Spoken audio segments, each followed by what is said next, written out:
आज की क्लास में हम अध्ययन करेंगे सामाजिक विज्ञान का जो अर्थशास्त्र है उसका चैप्टर 1 विकास। ठीक है, विकास में हम कुछ ये विकास का जो पार्ट 1 है उसका अध्ययन करते हैं और चैप्टर 1 में हम कुछ संबंधित इससे अर्थशास्त्र से संबंधित जो इकोनॉमिक्स से संबंधित जो हमारी थ्योरी है उनके बारे में अध्ययन कर लेते हैं।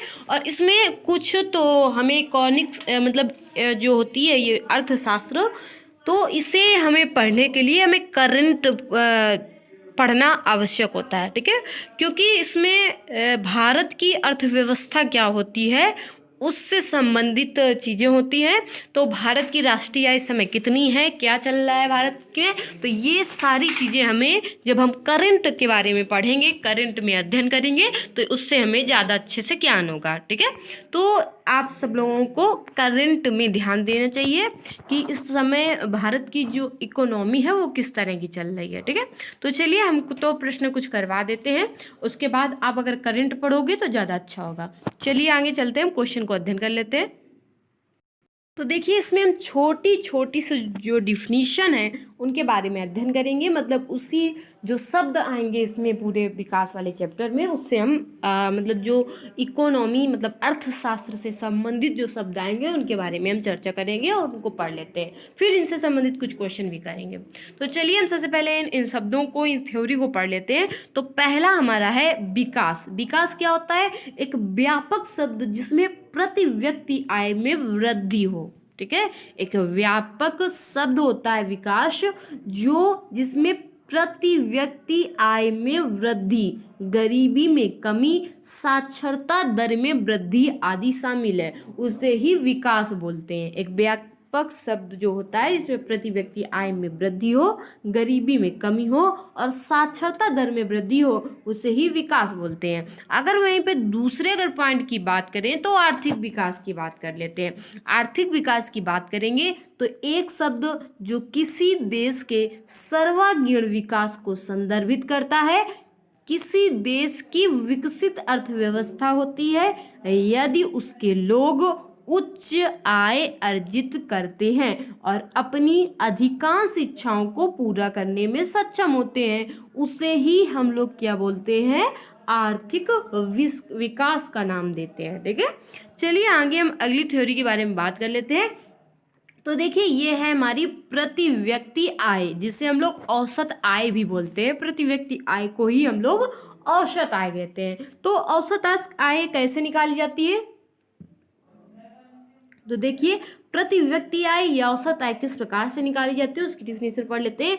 किसी देश की कुल आय उसकी कुल जनसंख्या से विभाजित करने पर हमें औसत आय प्राप्त होती है। मतलब देश की कितनी आय है उसकी बात उसको लिख देंगे, कुल आय देश की कितनी है, और फिर टोटल जनसंख्या क्या है, कुल जनसंख्या कितनी है। ठीक है, तो इससे हमको पता चलता है प्रति व्यक्ति आय का। तो प्रति व्यक्ति आय बराबर सूत्र होता है, आप लिख लीजिएगा, प्रति व्यक्ति आय बराबर या औसत आय, प्रति व्यक्ति आय ज़्यादा बड़ा हो जाएगा, लिख दीजिएगा औसत आय बराबर कुल आय बटे कुल जनसंख्या, ये इसका सूत्र बन जाएगा। ठीक है, तो ये इसका सूत्र बन जाएगा, इसे लिख लीजिएगा, इसे औसत आय बोला जाता है। आगे मानव अगर विकास की बात करें तो मानव विकास के बारे में बात करें, किसी व्यक्ति का उसकी मानसिक और शारीरिक क्षमताओं के अनुसार विकास ही मानव विकास कहलाता है। किसी व्यक्ति का उसकी मानसिक और शारीरिक क्षमताओं के अनुसार विकास ही मानव विकास कहलाता है। आगे हम राष्ट्रीय आय के बारे में बात करते हैं। तो राष्ट्रीय आय क्या होती है उसके बारे में पढ़ लेते हैं, चर्चा कर लेते हैं। देखिए राष्ट्रीय आय वो आय होती है जो एक देश के भीतर उत्पादित सभी वस्तुओं और सेवाओं का कुल मूल्य और एक वर्ष के दौरान विदेशों से जो शुद्ध आय प्राप्त की जाती है उसे ही राष्ट्रीय आय कहा जाता है। एक देश के भीतर उत्पादित सभी वस्तुओं और सेवाओं का कुल मूल्य और एक वर्ष के दौरान विदेशों से प्राप्त शुद्ध आय को ही राष्ट्रीय आय कहा जाता है। ठीक है, आगे हम अगली थ्योरी की देखिए अगली जो हमारी थ्योरी है वो है विकसित देश। विकसित देश किसे कहते हैं? तो देखिए विकसित देश के बारे में अगर बात करें तो एक ऐसा देश जिसके पास लोगों के जीवन स्तर के उच्च स्तर, संसाधनों का पूर्ण उपयोग और एक आधुनिक तकनीक है, ठीक है, तो उसे ही हम लोग विकसित देश की संज्ञा देते हैं, ठीक है।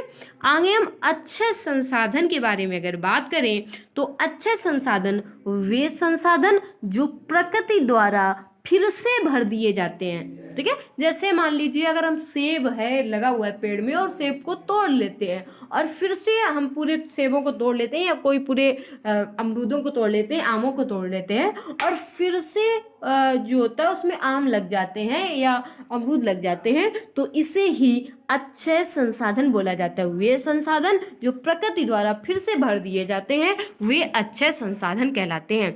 अगली अगर डिफिनेशन की बात करें तो हम गैर नवीकरणीय संसाधन की बात कर लेते हैं। तो ये वे संसाधन होते हैं जो प्रकृति द्वारा प्रतिपूर्ति नहीं किए जाते और वर्षों के उपयोग के बाद ये समाप्त हो जाते हैं। कुछ ऐसे भी संसाधन होते हैं जो प्रकृति के द्वारा पूर्ति नहीं किए जा सकते हैं और ये वर्षों के उपयोग के बाद समाप्त भी हो जाते हैं। जैसे हम बात करें अगर तो हम बात कर लेते हैं गैर नवीकरणीय संसाधन की। जैसे हम मान लेते हैं कि अगर कोई वृक्ष है हम उसको काट देते हैं तो वो फिर समाप्त हो जाता है, ठीक है। और कई चीज़ें भी होती हैं जो बहुत दिनों के उपयोग के बाद क्या होती है, समाप्त हो जाती है। जैसे मान लीजिए हमने फ्रिज खरीदी और ये कुछ वर्षों तक चलती है, उसके बाद ये क्या होती है, खराब हो जाती है। तो इस तरह से इसकी प्रतिपूर्ति प्रकृति नहीं कर सकती है, तो ये गैर नवीकरणीय संसाधन बन जाएगा, ठीक है। आगे हम बात कर लेते हैं अगली बात करते हैं तो स्थिरता की बात करें। स्थिरता की अगर बात करें तो भविष्य की पीढ़ियों की उत्पादकता को नुकसान पहुंचाए बिना नियमित प्रक्रिया और वर्तमान पीढ़ी की आवश्यकता को पूरा करना ही स्थिरता कहलाता है। भविष्य की पीढ़ियों को उत्पादकता को नुकसान पहुंचाए बिना नियमित प्रक्रिया और वर्तमान पीढ़ी की आवश्यकता को पूरा करना ही स्थिरता कहलाता है। अगली थ्योरी के कुछ बारे में शिशु मृत्यु दर के बारे में थोड़ी सी बात कर लेते हैं और जन्म दर के बारे में भी बात करना था, ठीक है। पहले जो इम्पोर्टेंट पॉइंट है हमारा शिशु मृत्यु दर। अगर मतलब शिशु मृत्यु दर किस प्रकार से हमें ज्ञात करनी होती है तो किस प्रकार से ज्ञात करेंगे उसकी थ्योरी के बारे में थोड़ी बात कर लेते हैं। तो देखिए शिशु मृत्यु दर अनुपात 1 वर्ष की आयु से पहले मरने वाले बच्चों की संख्या को इंगित करता है। उस विशेष वर्ष में पैदा हुए 1000 जीवित बच्चों के अनुपात में ये निकाला जाता है।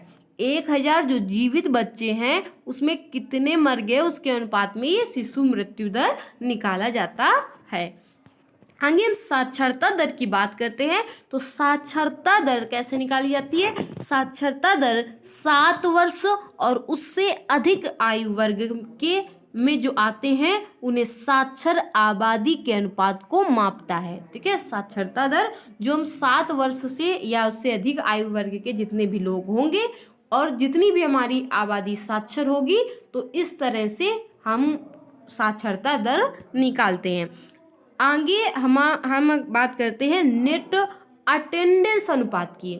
नेट अटेंडेंस अनुपात की बात करते हैं तो यह आयु वर्ग 14 और 15 वर्ष के बच्चों की कुल संख्या है, ठीक है।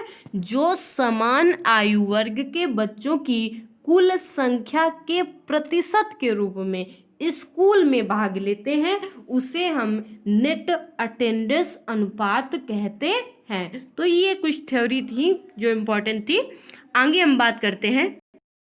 देखिए हम यहाँ पे कुछ क्वेश्चन के बारे में बात कर लेते हैं। तो देखिए पहला क्वेश्चन हमारा दीर्घोत्तरीय प्रश्न है, ग्रामीण मजदूरों के लिए कौन से 3 विकासात्मक लक्ष्य निर्धारित करना चाहेंगे, ठीक है। तो ये प्रश्न हमसे पूछा गया है कि ग्रामीण मजदूरों के लिए कौन से आप 3 विकासात्मक लक्ष्य निर्धारित करना चाहेंगे। तो अगर आंसर की बात करें तो ग्रामीण मजदूरों के लिए निर्धारित 3 विकासात्मक लक्ष्य निम्न अनुसार है, ठीक है। पहला है काम के अधिकतम दिन, ठीक है। दूसरा है बेहतर मजदूरी दें। ताकि वे दोनों सिरों को पूरा कर सकें। तीसरी चीज, आमतौर पर मजदूरों के बच्चे शिक्षा से वंचित होते हैं, इसलिए गांवों में स्कूल खोला जाना चाहिए और मजदूरों के बच्चों को मुफ्त शिक्षा दी जानी चाहिए। उन्हें किताबें मुफ्त में उपलब्ध कराई जानी चाहिए। और चौथी बात कर लेते हैं, वैसे तो यहाँ पे 3 कारण मतलब देने के लिए बोला गया था, एक एक्स्ट्रा, ठीक है। तो देख लीजिए, कोई सामाजिक जो भेदभाव है वो नहीं होना चाहिए और उन्हें ग्राम पंचायतों आदि के काम में भाग लेने के अवसर भी दिए जाने चाहिए। तो ये 3 के मतलब ज़्यादा एक एक्स्ट्रा 4 विकासात्मक लक्ष्य हैं जो ग्रामीण मजदूरों के लिए निर्धारित किए जाने चाहिए। अगले क्वेश्चन की बात करते हैं। अगला क्वेश्चन है हमारा है, विभिन्न लोगों द्वारा निर्धारित विकास लक्ष्य किस आधार पर होते हैं, यह साबित करने के लिए एक उदाहरण दे कि एक के लिए विकास दूसरों को नुकसान पहुंचा सकता है। देखिए ये क्वेश्चन है हमारा। तो क्वेश्चन कई टाइप के पूछे गए हैं, ये 2016-17 में पूछा गया था। तो देखिए इसी में अथवा करके एक क्वेश्चन और दिया हुआ है कि लोगों के पास विकासात्मक लक्ष्य है, उपयुक्त उदाहरणों के साथ कथन का समर्थन करें। ठीक है, अथवा में क्वेश्चन फिर लिखा हुआ है, ये भी इसी का क्वेश्चन है। उपयुक्त उदाहरण देकर सामान्य, अलग और परस्पर विरोधी लक्ष्यों की व्याख्या करें। अगला क्वेश्चन है यहीं से संबंधित। देखिए अगला क्वेश्चन हमारा है, वही एक के लिए विकास दूसरे के लिए विनाश हो सकता है, कथन का समर्थन करने के लिए एक उदाहरण दीजिए। इसी से संबंधित दूसरा क्वेश्चन है, मतलब है एक ही क्वेश्चन, सब में एक ही आंसर लिखना है। या करके लिखा हुआ है, विकास को परिभाषित करें एक उदाहरण की मदद से। 2 समूहों के विकास की अलग अलग धारणाएं हो सकती हैं। अगला क्वेश्चन है कि विकास के लिए लोग लक्ष्यों के मिश्रण को देखते हैं और 3 उपयुक्त उदाहरणों के साथ इस कथन का समर्थन करें। तो सब में आंसर एक ही रहेगा सबका। अब हम आंसर पर चलते हैं अपने। उत्तर की हम बात करें तो विकास में हमारी आकांक्षाओं, इच्छाओं के बारे में और उन तरीकों के बारे में सोचना शामिल है जिनमें हम इन इच्छाओं, लक्ष्यों को प्राप्त करने की दिशा में काम कर सकते हैं। अगर हम बात करेंगे दूसरे पॉइंट की, तो हम बात करें दूसरे पॉइंट में, तो विभिन्न लक्ष्य, समाज में अलग अलग व्यक्तियों की अलग अलग आकांक्षाएं और लक्ष्य होते हैं। एक डॉक्टर बनने की इच्छा कर सकता है जबकि दूसरा व्यक्ति वहीं पे इंजीनियर बन सकता है। तो दोनों के बीच कोई टकराव नहीं है, वे अपनी आकांक्षाओं या इच्छाओं को पूरा कर सकते हैं। ठीक है, दोनों ही, एक डॉक्टर बनना चाहता है, एक इंजीनियर बनना चाहता है, दोनों के बीच कोई भी टकराव नहीं है, वे अपनी आकांक्षाओं और इच्छाओं को पूरा कर सकते हैं। तो इस तरह से सब में विभिन्न विभिन्न लक्ष्य होते हैं। तो अगला तीसरा पॉइंट हमारा है परस्पर विरोधी लक्ष्य। परस्पर विरोधी लक्ष्य की बात करें तो कभी कभी व्यक्तियों के 2 समूहों में परस्पर विरोधी बातें हो सकती हैं। उदाहरण के लिए उद्योगपति बिजली उत्पादन के लिए अधिक बांधों का निर्माण कर सकते हैं, लेकिन इससे भूमि जलमग्न हो सकती है और विस्थापित होने वाले लोगों का जीवन भी बाधित हो सकता है। जैसे बात करें तो आदिवासियों का, वे इस पर नाराजगी जता सकते हैं और अपनी जमीन को सींचने के लिए छोटे चेक डैम या टैंक पसंद कर सकते हैं। इस प्रकार एक के लिए तो यहाँ पे विकास हो सकता है, ठीक है, और दूसरे के लिए विकास नहीं हो सकता है। यह एक दूसरे के लिए विनाशकारी भी हो सकता है। एक दूसरे के लिए विकास हो सकता है, तो ये कट कर लीजिएगा यहाँ पे। आगे बात करते हैं अगले पॉइंट की। तो अगला पॉइंट है समान लक्ष्य, इसी से संबंधित इसी क्वेश्चन में है। समान अगर लक्ष्य की बात करें तो अधिक आय के अलावा लोग अन्य लक्ष्यों जैसे समान उपचार, स्वतंत्रता, सुरक्षा और दूसरों के सम्मान की तलाश कर सकते हैं। ये सभी के लिए समान लक्ष्य हो सकते हैं, ये सब में लक्ष्य पाए जाते हैं। आगे बात करें तो ये महत्वपूर्ण लक्ष्य हैं। वास्तव में कुछ मामलों में ये अधिक आय, अधिक खपत से अधिक महत्वपूर्ण हो सकते हैं, क्योंकि भौतिक वस्तुओं को जीने के लिए सभी की आवश्यकता नहीं है। जीवन की गुणवत्ता गैर भौतिक चीजों पर निर्भर करती है, जैसे कि दोस्ती की बात करें। इस क्वेश्चन का सबसे लास्ट पॉइंट है, इसमें बात की गई मिश्रित लक्ष्य की। मिश्रित लक्ष्य किस प्रकार से होता है तो बात करते हैं, इसी तरह विकास के लिए लोग लक्ष्यों के मिश्रण को देखते हैं। उदाहरण के लिए बात करें, यदि महिलाओं के लिए सम्मान है तो घर के कामकाज और बाहर काम करने वाली महिलाओं की अधिक स्वीकृति होगी। एक सुरक्षित और सुरक्षित वातावरण अधिक महिलाओं को विभिन्न प्रकार की नौकरियां लेने या व्यवसाय चलाने की अनुमति दे सकता है। लोगों के पास बेहतर आय के साथ साथ जीवन की अन्य महत्वपूर्ण चीजों के बारे में विकासात्मक लक्ष्य भी शामिल है। क्वेश्चन नंबर अगर यहीं पे थर्ड की बात करें तो यहाँ पे थर्ड क्वेश्चन में बोला गया है कि कुछ उदाहरण दीजिए जहां आय के अलावा अन्य कारक हमारे जीवन के महत्वपूर्ण पहलू हैं। अगर हम आय की बात करें तो आय को मापा जा सकता है, हमें पता है कि आय को मापा जा सकता है, लेकिन ऐसी चीजें हैं जिन्हें मापा नहीं जा सकता लेकिन जीवन में वो महत्वपूर्ण है। उदाहरण की बात करें तो किसी व्यक्ति को दूर के स्थान पर नौकरी का प्रस्ताव मिलता है, वेतन बहुत अच्छा भी है, लेकिन उस प्रस्ताव को स्वीकार करने से पहले वो निम्नलिखित बातों पर विचार करेगा। क्या क्या विचार करेगा उसके बारे में देख लेते हैं। देखिए, सबसे पहले वो विचार करेगा परिवार के लिए सुविधाओं के बारे में, ठीक है। दूसरा वो विचार करेगा काम का माहौल वहां पे कैसा होगा, रात की ड्यूटी या सुबह की ड्यूटी के घंटों के बारे में। तीसरी चीज नियमित या अस्थायी रोजगार की भी वो बात करेगा, सोचेगा। और चौथी चीज रहने के लिए आवास के बारे में भी वो सोचेगा, ठीक है। तो इस तरह से वो इन बातों पर क्या करेगा, विचार करेगा, ठीक है। आगे अगले क्वेश्चन की बात करते हैं, क्वेश्चन नंबर फोर्थ में पूछा गया है कि राष्ट्रीय विकास के क्या अभिप्राय है, अपनी अपनी राय दीजिए। तो देखिए, राष्ट्रीय विकास से अभिप्राय उस देश के विकास से है जिसमें निम्नलिखित बिंदु शामिल है। अगर इन बिंदुओं की बात करें तो सभी के लिए उचित न्यायपूर्ण मार्ग होना चाहिए, प्रदूषण मुक्त वातावरण होना चाहिए, इसका लाभ बड़ी संख्या में लोगों को मिलना चाहिए, ना कि छोटे समूह को। प्रति व्यक्ति आय में इस तरह वृद्धि होनी चाहिए कि अमीर और गरीब के बीच का अंतर जो हो वो न्यूनतम हो। नागरिकों को बेहतर स्वास्थ्य सुविधाएं, बेहतर शैक्षणिक सुविधाएं प्रदान की जानी चाहिए, ठीक है। तो ये सारी जो है ये राष्ट्रीय विकास से अभिप्राय है इनका। इसमें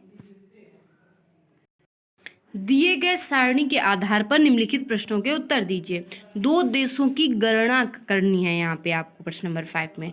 तो देखिए, ये जो डाटा दिया गया है 2007 में नागरिकों की मासिक आय का ये डाटा दिया गया है समझाने के लिए आपको। तो क्वेश्चन है यहाँ पे देश है, यहाँ पे मैं, द्वितीय, नमस्ते, चतुर्थ और ये विकास, ठीक है। इन सब की जो डाटा है ये दिया गया है। ये देश ए है, दूसरा देश है हमारा देश बी। इसका जहाँ पे 9500 आता है वहीं पे इसका 500 आता है। इसका 10,500 आता है तो इसका 500 आता है। इसका 9800 रुपये आता है तो इसका 500 इसके पास वो पैदा होता है। इसके पास 10,000 होता है तो इसके पास 500, वहीं पे इसके पास 10,200 होता है तो इसके पास वहीं पे जो विकास होता है, ये विकास करता है वो 48,000 का करता है, ये 10,200 करता है। तो टोटल को अगर मिलाएंगे, हम टोटल मिलाते हैं अगर, तो कौन ज़्यादा निकलेगा, ये वाला है ना, ये वाला ज़्यादा निकले। 10, 10, 20, 20, 10, 30, 30, 10, 40, 10, 50, इसी तरह से। तो 5, 5, 10, 10, 10, 10। तो देखिए, लगभग दोनों का जो विकास होगा वो समान होगा। इसमें आपसे संबंधित कुछ क्वेश्चन दिए गए हैं, उसके बारे में आपको चर्चा करनी है। पहला क्वेश्चन दिया गया ए और बी की औसत आय की गणना कीजिए। सबसे पहले हम औसत आय की गणना करेंगे। दूसरी चीज बोली गई क्या दोनों देश समान रूप से विकसित है। तीसरी चीज में पूछा गया है कौन सा देश बेहतर है और क्यों, ठीक है। चलिए आगे देख लेते हैं। तो देखिए, हमारे पास जो औसत आय निकालने का आपको सूत्र बताया गया था, किस तरह से आपको औसत आय निकालनी है। तो औसत आय देखिए हमने निकालने का सूत्र बताया था, एवरेज इनकम बराबर सूत्र आपको प्रति व्यक्ति औसत आय बराबर टोटल इनकम आप करते हैं देश की कुल आय बटे कुल जनसंख्या के बारे में। तो देखिए, यहाँ पे जो 5 देश हैं, देश आपको दिए गए थे 5 ऊपर, और यहाँ पे जो ये है, ये सबकी वार्षिक मतलब आय दी गई है। तो ये 95 टोटल जोड़ा 50,000 हुआ, 50,000 में 5 का भाग दिया, 10,000 निकली इसकी आय। अब बी की हमने निकली 500, 500, 500, 500, 48,000 बटे 5, इन सबकी आय जोड़ के 5 का भाग दिया तो ये 10,000 निकला। देखिए दोनों की आय कैसी है, समान है। तो देखिए दोनों की आय 10,000 रुपये नहीं, क्वेश्चन नंबर ए कंप्लीट हो गया, औसत आय निकल आई। दूसरी चीज बी में पूछा गया क्या दोनों की आय जो है वो समान है, तो यहाँ पे लिख देंगे हाँ दोनों की आय क्या है, समान है। तीसरा क्वेश्चन ये पे पूछा गया है कौन सा देश बेहतर है, तो देखिए हम बात करें देश ए बेहतर है क्योंकि सभी लोगों की आय लगभग बराबर है। दूसरी ओर देश के लोगों की आय में बहुत अंतर है, दूसरे वाले में 5 में से एक व्यक्ति 4,000 रुपये कमाता है, तो वहीं पे प्रत्येक 5 मतलब 48,000 रुपये कमाते, एक व्यक्ति 48,000 कमाता है तो दूसरा 500 रुपये कमाता है। देखिए दूसरे वाले की आय में ये 48,000 कमा रहा था, ये 500 रुपये कमा रहे थे, तो इसलिए जो बेहतर माना जाएगा देश वो ए बेहतर माना जाएगा क्योंकि इनकी लगभग आय में समानता है। इसका 9500, इसका 10,500, इसका 9800, इसका 10,000 और इसका 10,200, तो ऐसे औसत आय निकाली जाती है। चलिए ये क्वेश्चन भी हमारा कंप्लीट होता है। अगले क्वेश्चन की